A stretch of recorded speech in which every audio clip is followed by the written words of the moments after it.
ایک دن ایک بادشاہ محل میں بیٹھا ہوا تھا۔ جب اس نے محل کے باہر ایک سیب بیچنے والے کو آواز لگاتے ہوئے سنا، سیب لے لو سیب۔ بادشاہ نے باہر دیکھا کہ ایک دیہاتی آدمی اپنے گدھے پر سیب لاتے بازار جا رہا ہے۔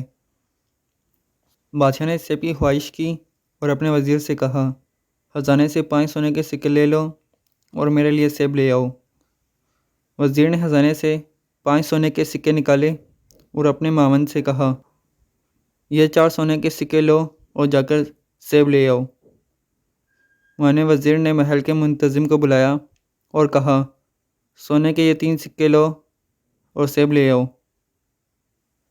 محل کے منتظم نے محل کے چوکیدار منتظم کو بلایا اور کہا، یہ 2 سونے کے سکے لو اور سیب لے آؤ۔ چوکیدار کے منتظم نے گیٹ سپاہی کو بلایا اور کہا، یہ 1 سونے کا سکہ لو اور سیب لے آؤ۔ سپاہی سیب والے کے پیچھے گیا اور اسے گریبان سے پکڑ کر کہا، دیہاتی انسان، تم اتنا شور کیوں کر رہے ہو؟ تمہیں نہیں پتہ کہ یہ مملکت کے بادشاہ کا محل ہے اور تم نے دل دہلا دینے والی آوازوں سے بادشاہ کی نیند میں خلل ڈالا ہے۔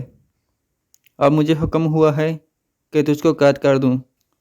سیب فروش محل کے سپاہیوں کے قدموں میں گر گیا اور کہا، میں نے غلطی کی ہے جناب۔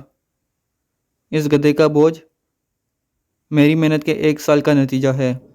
یہ لے لو لیکن مجھے قید کرنے سے معاف کر دو۔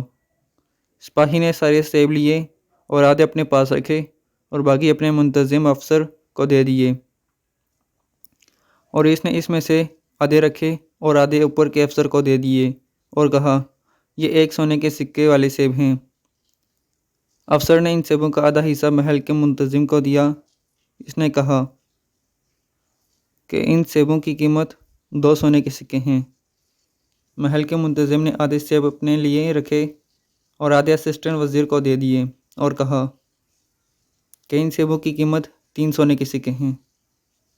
اسسٹنٹ وزیر نے آدھے سیب اٹھائے اور وزیر کے پاس گیا اور کہا کہ ان سیبوں کی قیمت 4 سونے کے سکے ہیں۔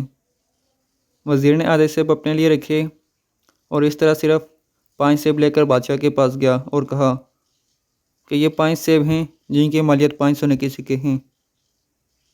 بادشاہ نے اپنے آپ سوچا کہ اس کے دور حکومت میں لوگ امیر اور خوشحال ہیں۔ کسان نے 5 سیب 5 سونے کے سکوں کے عوض فروخت کیے، ہر سونے کے سکے کے لیے 1 سیب۔ میرے ملک کے لوگ 1 سونے کے سکے کے عوض 1 سیب خریدتے ہیں، یعنی وہ امیر ہیں۔